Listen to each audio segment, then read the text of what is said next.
এই গৰম দিনত সপ্তাহত 3 দিনকৈ বেচন মই আজি দেখুৱাৰ ধৰণে আপোনালোকে ব্যৱহাৰ কৰি চাব। যদি আপোনালোকৰ ছালখন ৰ'দতে ক'লা পৰি গৈছে, ছানবাৰ্ণ হৈছে বা আপোনালোকৰ স্কিনখনৰ উজ্জ্বলতা একেবাৰে নোহোৱা হৈ গৈছে, খহটা হৈ গৈছে, তেতিয়াহ'লে সেই সমস্যা দূৰ কৰি আপোনালোকৰ স্কিনখন বগা কৰিবলৈ, গ্ল' কৰিবলৈ, উজ্জ্বল কৰিবলৈ বহুত বেছিকৈ সহায় কৰিব।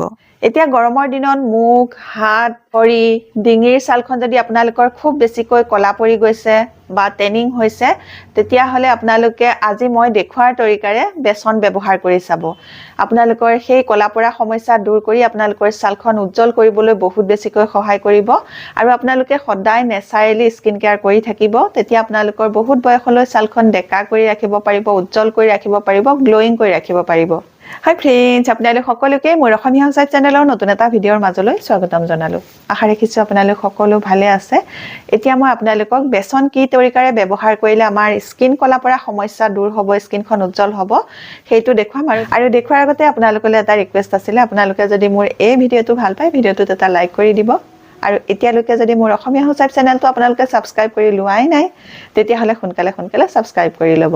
আৰু ওচৰতে থকা বেল আইকনটো আপোনালোকে প্ৰেছ কৰিবলৈ কিন্তু নাপাহৰিব। সেইটো প্ৰেছ কৰি দিলেহে মোৰ আহিবলগীয়া সকলোবোৰ ভিডিঅ' নটিফিকেশ্যন আপোনালোকলৈ সোনকালে যাব, সোনকালে মোৰ ভিডিঅ'বোৰ আপোনালোকে চাবলৈ পাব।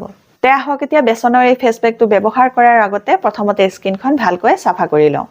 এতিয়া মই এটা খুব সহজ ঘৰুৱা ক্লিনজাৰ তৈয়াৰ কৰিম আৰু তাৰ কাৰণে প্ৰথমে লৈছোঁ মই এচামুচৰ জোখাৰে গোলাপ জল। এতিয়া এই গোলাপ জলৰ লগত মিক্স কৰিবলৈ আনিছোঁ এয়া নাৰিকল তেল। নাৰিকল তেলে আমাৰ ছালখন চাফা কৰাৰ উপৰিও ছালখন কোমল কৰিবলৈ, উজ্জ্বল কৰিবলৈ, ক'লা চামনি দূৰ কৰিবলৈ সহায় কৰে। নাৰিকল তেল 4-5 টোপালমানৰ জোখাৰে লৈ ভালকৈ মিক্স কৰি ল'লোঁ গোলাপ জলৰ লগতে। তাৰ পাছত আনিছোঁ মই এয়া নেমুৰ ৰসো মই 4-5 টোপালমানৰ জোখাৰে দি এতিয়া ভালকৈ মিক্স কৰি ল'ম। কোনো কেমিকেলযুক্ত ফেচ ৱাছ ব্যৱহাৰ নকৰাকৈ আপোনালোকে এইদৰে আপোনালোকৰ স্কিনৰ কাৰণে খুব বঢ়িয়া এটা ক্লিনজাৰ তৈয়াৰ কৰিব পাৰে। এতিয়া মুখখন ভালকৈ চাফা কৰি ল'বৰ কাৰণে এটুকুৰা কপাহ লৈছোঁ, কপাহ টুকুৰা ইয়াতে তিয়াই ল'ম। তিয়াই লৈ মুখখন 1 মিনিট মাছাজ কৰি ক্লিন কৰি ল'ম। আজিৰ এই বেচনৰ ৰেমেডিটো আপোনালোকে মুখ, হাত, ভৰি, ডিঙি, পিঠি গোটেই বডিটো চাফা কৰিবৰ কাৰণে আপোনালোকে ব্যৱহাৰ কৰিব পাৰে। এতিয়া মই আপোনালোকক মুখত কেনেধৰণে ব্যৱহাৰ কৰিব লাগে সেইটো দেখুৱাম। আপোনালোকে এই ৰেমেডিটো গোটেই গাতে ব্যৱহাৰ কৰিব পাৰে। 1 মিনিট মাছাজ কৰি ক্লিন কৰি লোৱাৰ পাছত এখন ভিজা ৰুমাল লৈ ভালকৈ মুখখন মচি পেলাওঁ। মচি লোৱাৰ পৰিৱৰ্তে আপোনালোকে মুখখন পানীৰে ধুইও ল'ব পাৰে। এতিয়া মুখখন ভালকৈ চাফা হৈ গ'ল। এতিয়া বেচনৰ ফেচ পেকটো কেনেধৰণে বনাব লাগে চাওঁ বলক। এতিয়া মই আপোনালোকক গৰমৰ দিনত আপোনালোকে বেচন কেনেদৰে ব্যৱহাৰ কৰিলে ছানবাৰ্ণ দূৰ হ'ব, বলিৰেখাও কমিব, ছালখন উজ্জ্বল হ'ব সেইটো দেখুৱাইছোঁ।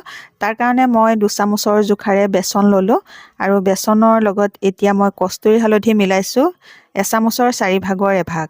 ভালকৈ 2 বিধ বস্তু মিক্স কৰি লৈছোঁ। আৰু আপোনালোকৰ ঘৰত যদি কষ্টুৰি হালধি নাই, তেতিয়াহ'লে আপোনালোকৰ পাকঘৰৰ খোৱা হালধিও ল'ব পাৰিব, কিন্তু তাৰ পৰিমাণটো আপোনালোকে অকণমান ল'ব, একদম কমাই ল'ব। আৰু ইয়াতে এতিয়া মই বিলাহী ৰস অকণমানো মিক্স কৰি লৈছোঁ। বিলাহী আমাৰ ছালখন উজ্জ্বল কৰিবলৈ আৰু বলিৰেখা কমাবলৈ বহুত বেছিকৈ সহায় কৰে। বেচন আৰু হালধিৰ লগত বিলাহী ৰসখিনি ভালকৈ মিক্স কৰি ল'লোঁ। মিক্স কৰি লোৱাৰ পাছত এতিয়া মই ইয়াতে এচামুচ দৈ দিছোঁ। দৈটো মই অলপ ডাঠ চাই লৈছোঁ। আপোনালোকেও দৈ দিলে অলপ ডাঠ দৈ দিব। দৈ আমাৰ ছালৰ কাৰণে বহুত বেছি ভাল হয়। দৈত লেক্টিক এচিডো থাকে আৰু লগতে ভিটামিন, প্ৰটিন এইবোৰ সকলোবোৰ থাকে, যিয়ে আমাৰ ছালখন হেল্ডি কৰি ৰাখিবলৈ সহায় কৰে। আৰু এতিয়া মই ইয়াতে এচামুচৰ জোখাৰে মৌ দিছোঁ। মৌ দি ভালকৈ মিক্স কৰি লৈছোঁ, কাৰণ মৌৱেও আমাৰ ছালখন উজ্জ্বল কৰিবলৈ বহুত বেছিকৈ সহায় কৰে। এতিয়া মই ভালদৰে মৌখিনি মিক্স কৰি ল'লোঁ। মিক্স কৰি লোৱাৰ পাছত ইয়াতে মই অকণমান নেমু ৰস দিম। নেমু ৰসটো অপশ্যনেল হয়, আপোনালোকৰ যাৰ স্কিনত নেমু ৰসটো চুট কৰে আপোনালোকে দিব, আৰু যাৰ নকৰে আপোনালোকে নিদিব। আৰু নেমু ৰসো মই আধা চামুচতকৈ কম দিছোঁ, 6-7 টোপালমানৰ জোখাৰেহে দিছোঁ। দি ভালদৰে মিক্স কৰি ল'লোঁ। এতিয়া মিক্স কৰি লোৱাৰ পাছত এইটো দেখিছেনে, খুব বঢ়িয়া এটা ফেচ পেক তৈয়াৰ হৈ গ'ল। এই ফেচ পেকটো কেনেধৰণে ব্যৱহাৰ কৰিব লাগে তাৰ নিয়মটো এতিয়া মই আপোনালোকক দেখুৱাই আছোঁ। এতিয়া তৈয়াৰ কৰি ল'লোঁ। এইটো এটা খুব বঢ়িয়া গৰমৰ দিনত ব্যৱহাৰ কৰিব পৰা বেচনৰ ফেচ পেক। এতিয়া এই ফেচ পেকটো কেনেধৰণে স্কিনত ব্যৱহাৰ কৰিব লাগে তাৰ নিয়মটো মই আপোনালোকক দেখুৱাই দিছোঁ। আপোনালোকে সেই নিয়মেৰে এই ফেচ পেকটো ব্যৱহাৰ কৰিব। মুখত প্ৰথমতে লগাই লৈছোঁ।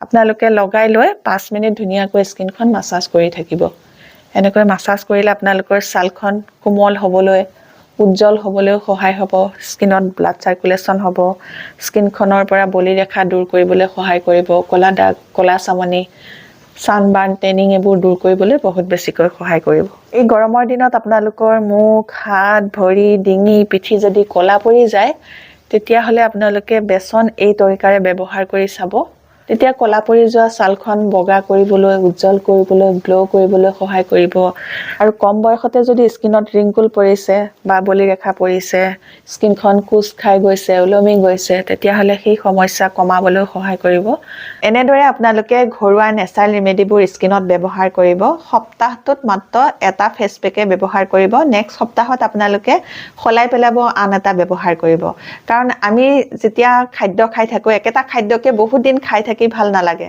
নহয়নে বাৰু সেই তেনেদৰে আমাৰ ছালখনকো একেটা বস্তুকে দি থাকিব নালাগে মাজে মাজে খলাই থাকিব লাগে তেতিয়া আমাৰ ছালখন বহুত বয়সলে ভাল হৈ থাকিব টাইট হৈ থাকিব ডেকা হৈ থাকিব 5 মিনিট এই ফেস পেকটো লগাই মাসাজ কৰি লোৱাৰ পাছত বাকি থকা ফেস পেকখিনি আকৌ এটা পলে পিয়াৰ ওপৰতে লগাই দিম গৰমৰ দিনত আজিৰ এই বেসনৰ ফেস পেকটো আপোনালোকে সপ্তাহটোত 3 দিনকৈ ব্যৱহাৰ কৰিব পাৰে আৰু ব্যৱহাৰ কৰোতে আপোনালোকে দিনতো ব্যৱহাৰ কৰিব পাৰে ৰাতিও ব্যৱহাৰ কৰিব পাৰে এতিয়া মই আপোনালোকক দেখুৱালো গৰমত ছালখন কলা পৰিলে বা টেনিং হলে সানবাৰ্ন হলে বেসন কেনে ধৰণে ব্যৱহাৰ কৰিব লাগে সেইটো দেখুৱালো আপোনালোকে ব্যৱহাৰ কৰি চাব খুব ভাল ৰিজাল্ট পাব আজিৰ এই ভিডিওটো যদি আপোনালোকৰ ভাল লাগিলে মোৰ ভিডিওটোত এটা লাইক কৰি মোৰ চেনেলটো সাবস্ক্ৰাইব কৰি আপোনালোকৰ ফ্ৰেণ্ডৰ লগত এই ভিডিওটো শেয়াৰ কৰি দিব নতুন এটা ভিডিও লৈ নতুন বেলেগ টিপছ লৈ আপোনালোকৰ মাজলৈ আকৌ আহি আছো তেতিয়ালৈকে নমস্কাৰ আজিলৈ